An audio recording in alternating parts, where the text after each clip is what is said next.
What's up, guys? Nihilo back here with you, going over another Druid guide, the Galactic Guardian build. Now, I just want to say this first off, this is not a quote-unquote replacement guide for the aggressive thrash guide that I made about a month ago.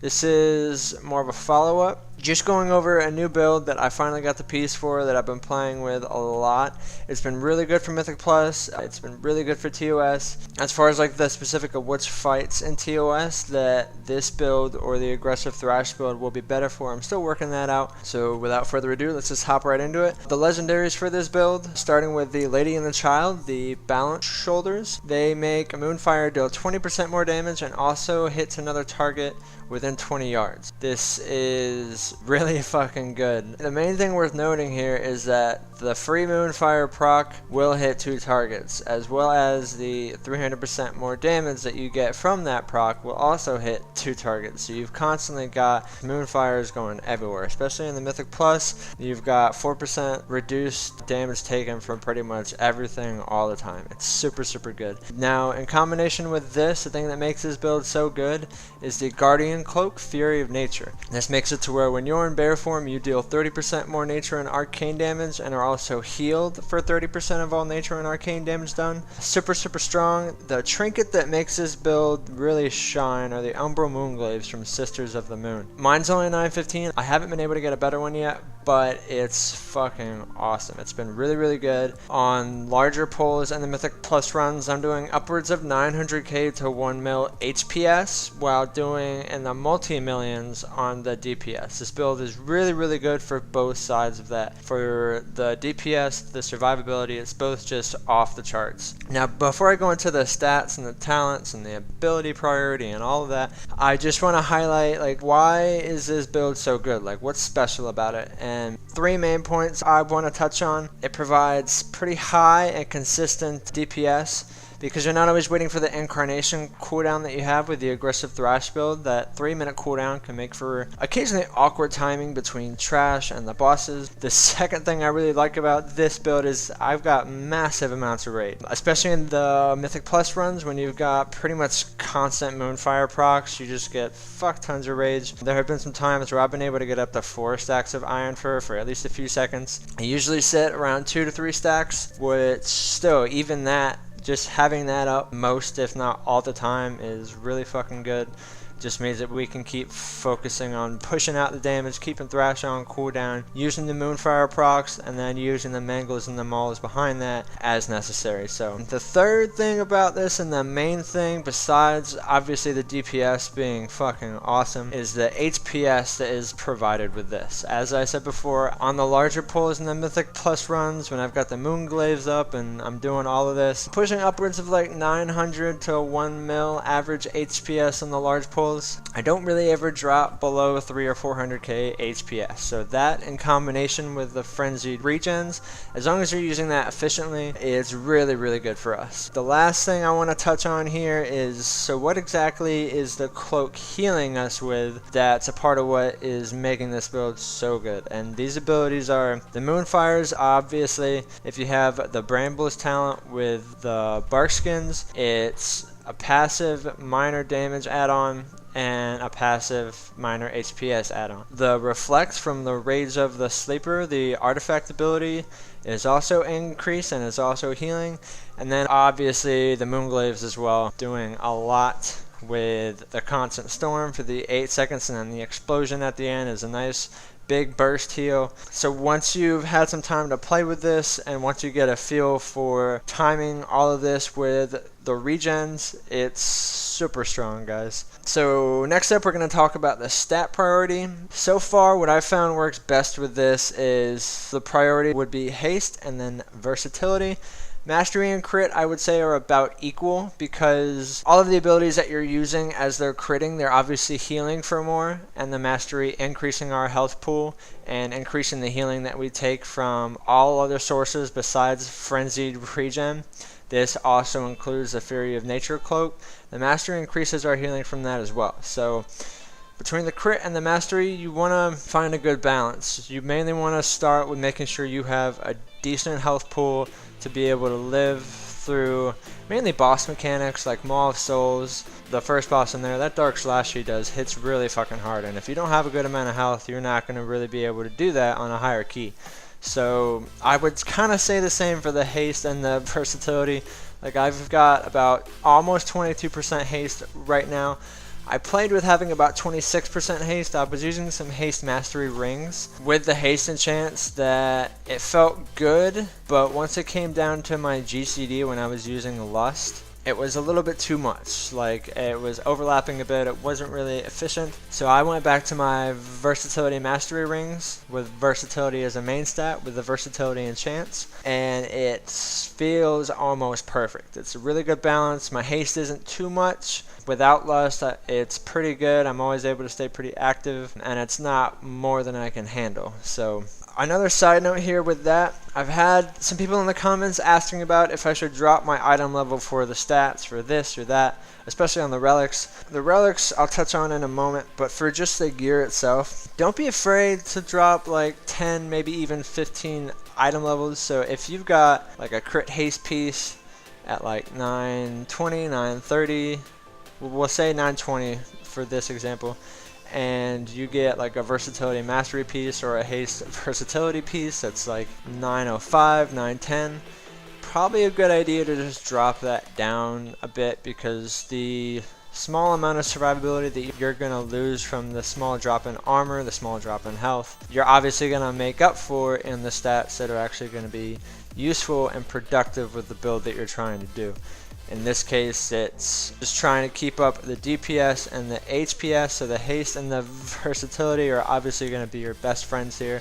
So just don't be afraid to lose like a point or two on your overall item level. It's worth it. As more and more people are being adjusted to this, a lot of people just like having a solid item level, like that's their only focus. Some classes are like that, bears are not like that. Item level is not everything, especially on the relics, so just keep that in mind as you're going through things. I hold on to a lot of gear. I keep a lot of gear for instances like this where I was using the aggressive thrash build for a long time, and as I was getting like 920, 930 pieces, I was just throwing them in the bank, you know, because you never know like what could change in the patch notes, what kind of new build you might be able to use. And I'm really glad I did, because I had a pretty good amount of haste versatility gear in my bank and in my bags that was just hanging out, waiting for an opportunity to maybe be used and to just not make the extra 20 to 30 gold that you're going to get from selling these things.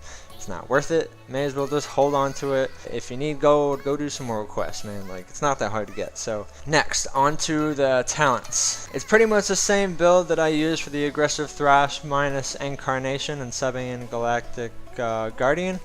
You're using the brambles for the reflection, and also the minor HPS off of that, which is also increased when you're using Rays of the Sleeper.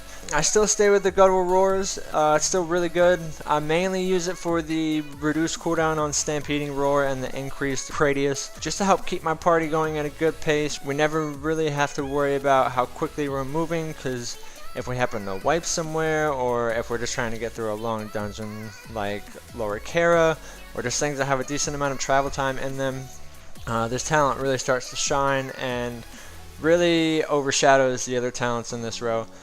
Still using the balance affinity, still really good. Mainly for the melee range, it just provides for a bit more of a comfortable place for us, where we don't have to be right on their ass to be attacking them, especially for like the Mangles and the Mauls. And the adjustment for the thrash without having the wrists. This was a bit of an adjustment for me. I adjusted myself really quickly to this, and it's really easy to get used to. I'm using Typhoon right now because at the time of recording this, it is Sanguine Volcanic Fortified week. I still change back and forth between Mighty Bash and Typhoon. Bash working really well in places like Court of Stars, Cathedral, and you don't need Typhoon to kind of carry yourself through the Sanguine weeks. Like, it's really easy to just start taking a few steps when things are about to die, so they're already moving once the Sanguine pools start to come.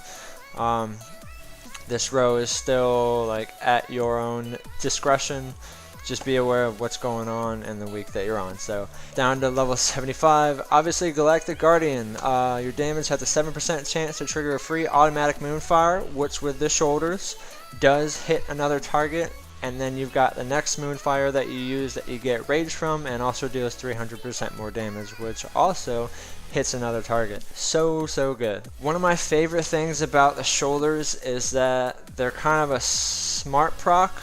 Like, if you use your Moonfire on a target, the second Moonfire that it uses is going to prioritize a target that doesn't already have Moonfire on it, which has been super strong, especially when you're doing a pack that you know is going to hit hard or whatever it may be. Just keep that in mind as you're spreading around the Moonfire. So if you've got a pack of 4, pull them, you Moonfire once, you've got the Moonfire on 2. If you don't get a Galactic Guardian proc on the pull, target a target that doesn't have a Moonfire on it, and it's going to hit the other one. So then you're going to have 4 Moonfires up within 5 seconds of pulling.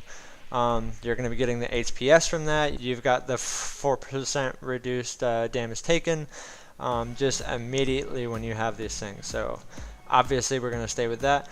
Level 90, Guardian of Elune still the best talent in this row. Survival of the Fittest still occasionally works for the Guardian Druid challenge, but I stay with Guardian of Elune because I've already done that shit. So, and bottom row still Rend and Tear. In line with this, we are still using Thrash relics. There's really nothing in our artifact that's going to help with this build so much. Thrash and the Mango relics are still the priority. As I talked about in the Netherlight Crucible guide that I did for bears a couple of weeks ago. I will have a link to that in the description down below if you want to have a look at that as well, where I just talk more in depth about what's available, what choices we should be aiming for, and just being careful with the choices that you make, because once you do that, that shit is permanent, so be careful there. And now the last 2 things we're going to talk about is the upcoming Antorus tier bonuses and the ability priority. The Antorus tier is going to be really good for this build. I'm really excited for this to come. I can't wait to get it. Can't wait to play with it. The 2 set is when Gore is consumed, the cooldown of Barkskin is reduced by 1 second, which is obviously going to be really good for this and just survivability as a whole, especially when paired with the 4 set, which is when Barkskin fades, all healing done to you is increased by 10% for 20 seconds. So that means for 20 seconds after the Barkskin falls off, your Fury of Nature Cloak is going to be doing 10% more healing. Your Moonfires, the Brambles, your Artifact, the Moonglaves, it's all going to be healing for 10% more. I don't know if they were specifically trying to tie this in with the Guardian Cloak. If I had to make a guess, they are, because it did come out in 7.2 or 2.5, but either way it's going to be really good. These 2 in combination are going to be amazing, so it just means that we're going to be able to go a little more ham for 20 seconds after the Barkskin falls off, meaning we're going to be able to pull more, pull a little quicker.